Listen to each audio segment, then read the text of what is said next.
কৃত্ৰিম বানপানীৰ কবলত ধুবুৰী ঐতিহাসিক গৌৰীপুৰ চহৰ নেৰা নেপেৰা বৰষুণৰ ফলতেই গৌৰীপুৰত সৃষ্টি হৈছে এতিয়া কৃত্ৰিম বানপানীৰ।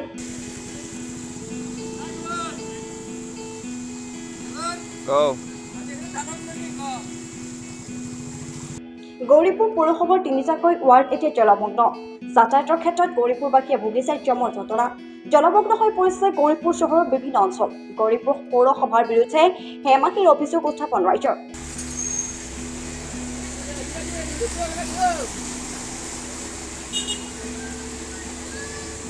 কৃত্ৰিম বানপানীৰ কবলতে চৰকাৰী কাৰ্যালয়, বেংক, ব্যৱসায় প্ৰতিষ্ঠান এতিয়া পানীৰ তলত।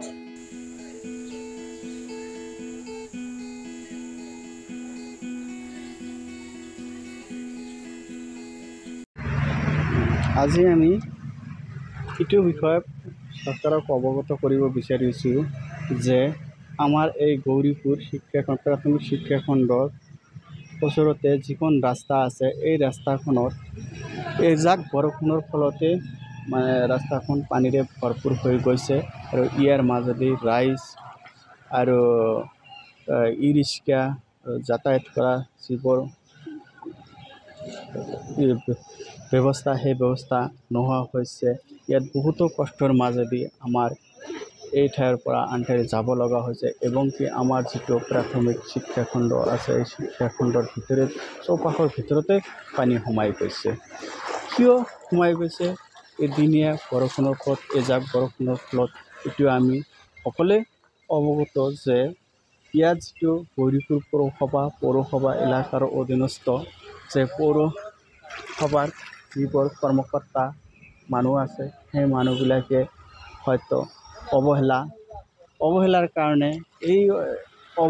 কাৰণে ৰাস্তা ঘাটৰ যি ৰাস্তাৰ কাষেদি নালা আছে, সেই নালাবোৰ চাফা কৰা নাই। জাবৰ জোঁথৰ, পলিথিন, প্লাষ্টিক আদিৰে ভৰপূৰ হৈ সেই বৰষুণৰ পানীবোৰ যাতে যাব পৰা অৱস্থা নাই, ফলস্বৰূপে আমাৰ এই ৰাস্তাত উঠি ভৰি গৈছে। ফলত আমাৰ যাতায়াতৰ বহুত অসুবিধা হৈছে। আমি চৰকাৰক আৰু বিভাগীয় কৰ্তৃপক্ষক এইটো ক'ব বিচাৰোঁ আৰু অনুৰোধ কৰিছোঁ যাতে আমাৰ এই অতি সোনকালে যাতে আমাৰ এই ৰাস্তা ঘাটৰ যিটো অসুবিধা আৰু ড্ৰাঙৰ যিটো অসুবিধা, ড্ৰাঙৰ যি নালা নৰ্দমাত যিবোৰ জাবৰ জোঁথৰ পেলায়, সেই জাবৰ জোঁথৰ যাতে নেপেলায়, এই ড্ৰেইনটো পৰিষ্কাৰ পৰিচ্ছন্নকৈ ৰাখে, তাৰ বাবে আমাৰ অনুৰোধ চৰকাৰৰ তৰফত।